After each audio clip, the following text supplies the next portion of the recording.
breaking news conference now. Mayor of Stafford, Leonard Scarcella, holding a news conference regarding a presumptive case of coronavirus in Stafford. Let's listen in. This country, of course, and around the world.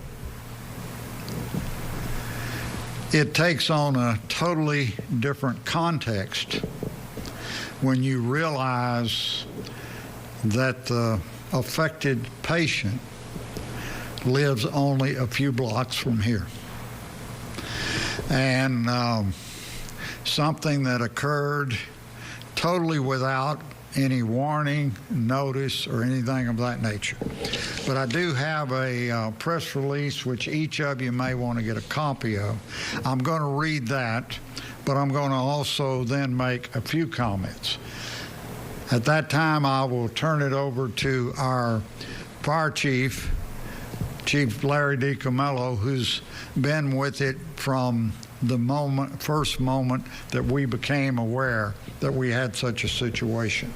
So let me give you the overview, and then we will attempt to answer all of your questions.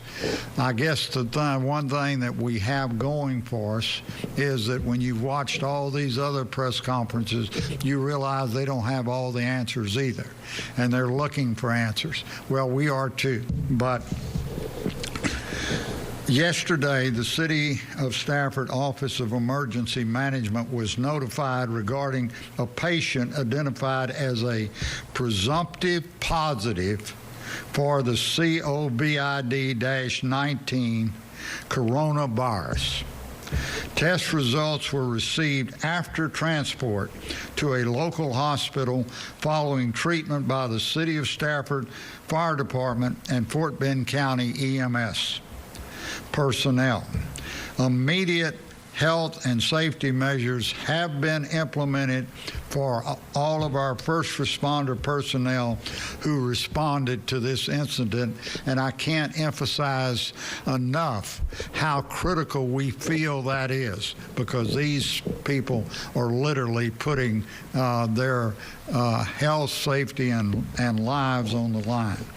At this time, the Houston laboratory, who concluded the presumptive positive test, has sent samples to the Centers for Disease Control and Prevention in Atlanta to perform further testing to either confirm, and we have not received the confirmation, a positive case, or to disqualify it.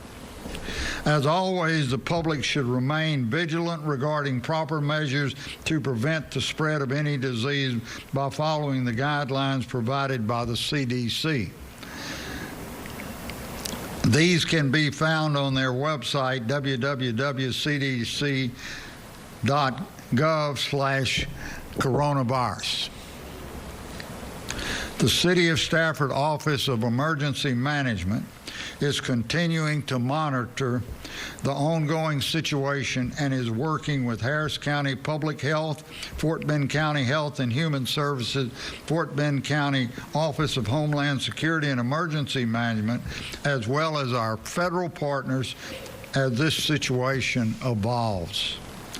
The continuing goal of the City of Stafford is to safeguard the well-being, health, and security of our citizens, local businesses, employees, first responders, and unquestionably all persons who are in our city. I will, at this time, if you will, turn the presentation over to our fire chief, who, as I say, has been with this from the moment we received word about it.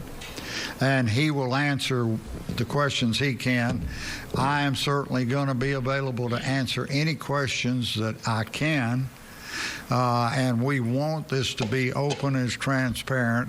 We've seen a lot of things. I've seen a lot of maps of the United States, but there isn't one in Texas. Now, I understand there may all of a sudden be some, but this is the first case we believe in Texas, and in view of that, we feel that is most significant to address it in a responsive manner. I'll just just give you a comment and a call that I received around noon from one of our council members, and she said she was shopping in Sam's, which is right on the northern part of our city. She said people are shook up. She said they don't know what to do.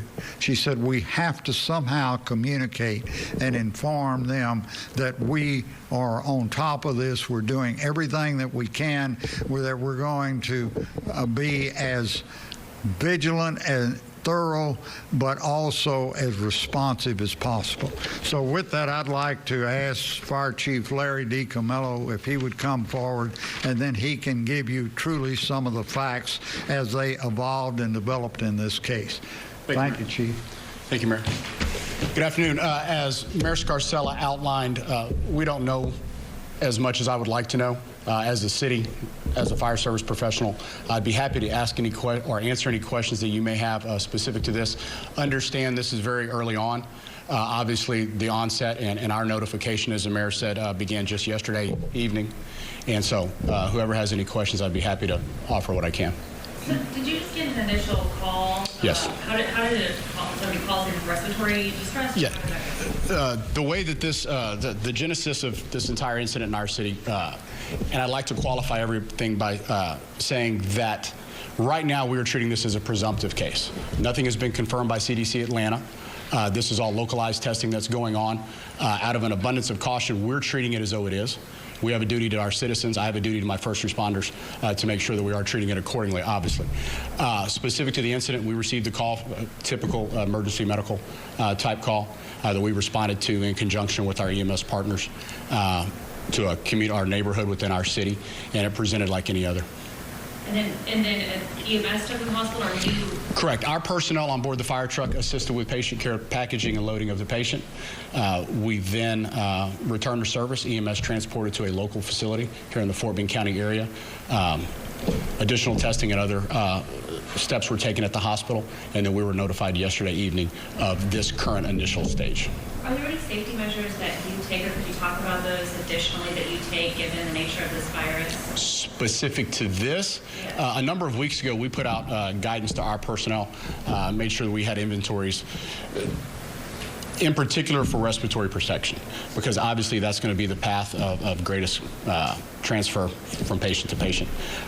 We have done that. We've tried to increase the vigilance of our personnel as well as notification to just don't get complacent. You know, every run can be different. It may sound the same, but it's always going to be different.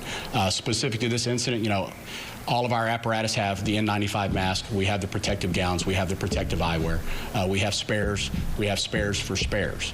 So we have all of the PPE that we need. And again, this is an incident that may prove out to not be the case, but we want to make sure that we're doing right by not only our personnel, but our community. So they were wearing that protective? Yeah. Everybody that responded to that scene used the appropriate PPE, gloves, etc. Was there any follow-up treatment for those first responders after they finished bringing the patient to the hospital? No, they returned because of part of the patient assessment practice that we use. We obtain obviously pertinent medical history, travel history, etc. When certain dots line up, if you will, we want to make sure that we then take additional precautions. They return to the station, decontaminated as normal, restock their apparatus, and we'll return to service for the next call. At this point, CDC guidance dictates for fire and EMS that obviously until such time as you become symptomatic, hopefully that doesn't occur, it's business as usual per CDC guidance, and then obviously if that occurs, then we take the next steps. Okay, so when did that first call happen? It was in the morning of 2 days ago, the 3rd. Okay. And what exactly was the call? You said I think it was difficulty breathing. it was difficulty breathing. What's the call? Difficulty breathing Oh, difficulty breathing. was the nature of the call.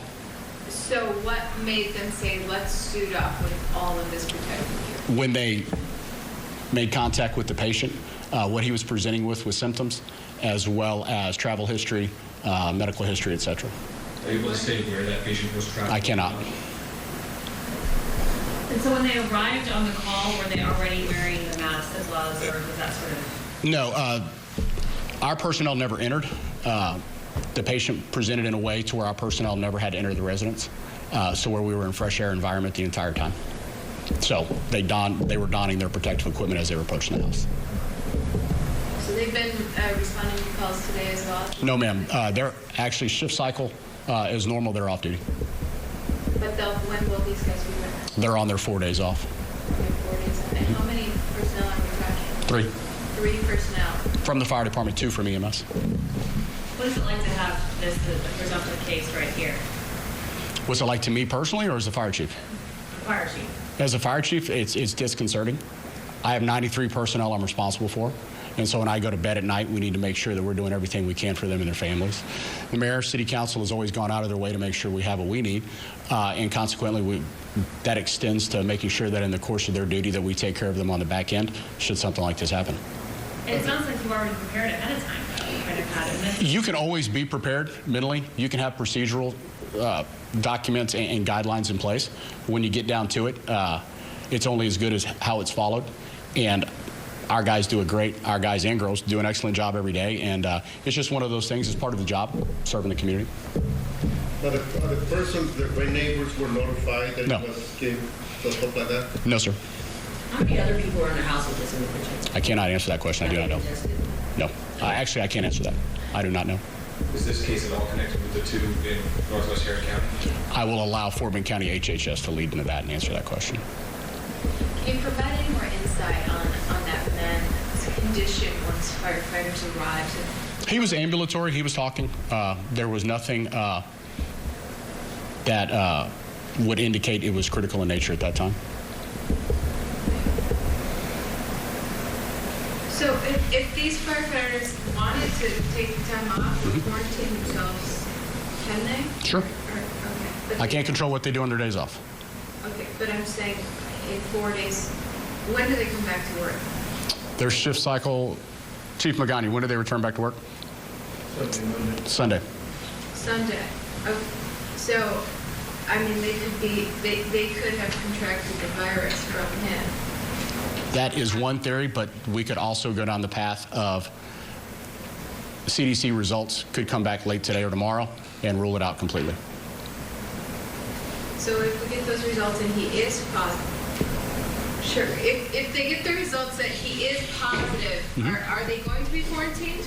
At that point, CDC guidance states that all personnel are not to be quarantined until they become symptomatic, is what current CDC guidelines are in conjunction with our medical director. And so was it the EMS, so you guys, I saw the EMS transporter. Were you the EMS transporter that was separate? No, separate agency. Fort Bend County EMS provides the EMS transport for the entire county. Okay, so you just were the initial first responders on scene. Correct. We respond to assist on certain classifications of calls. I have a question. Yes, ma'am.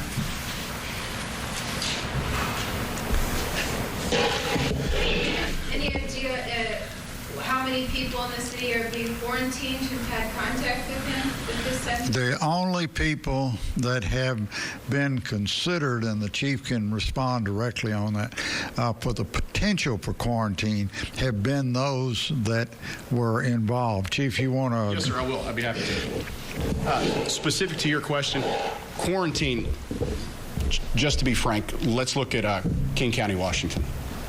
And you hear in the news that there's 27 firefighters and 2 police officers that have been quarantined. There's huge differences between the situations. Those personnel are symptomatic. Those people made repeated calls to the same facility. They entered their same facility, made contact with the same contaminated surfaces. There's a myriad of reasons why this is far different. As it stands right now, that has been confirmed in King County, Washington. Here locally, nothing has been confirmed. This was a test that was done local, and CDC Atlanta has yet to say yes or no.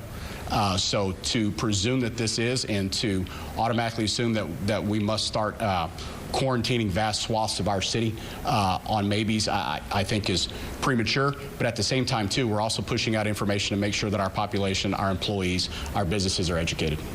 Are there any other human contacts that this person had that you guys are investigating or looking at? You have to understand, our responsibility is to provide immediate care for the patient. After that, we turn them over to EMS. We make sure that they get to the ER and receive the appropriate level of care. After that, we kind of step back. Fort Bend County Health and Human Services, in conjunction with CDC and everything else, would do any social contact tracing and path discovery would all go to them.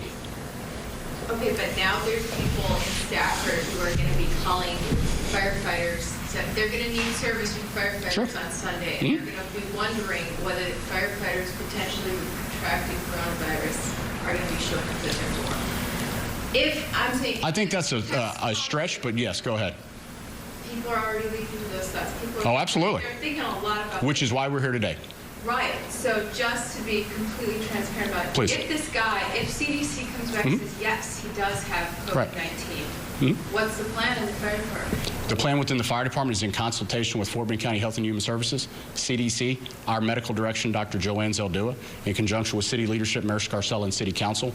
We will then take the CDC guidance and take the next steps to first and foremost make sure that our personnel receive the care they need, that we do not have anything that goes beyond that in terms of a spreading or a continued evolution of this process. And I can assure you, I can assure the citizens of the city, I'm not going to allow any personnel that are on a fire truck that are going to go out there, they're going to put them at risk.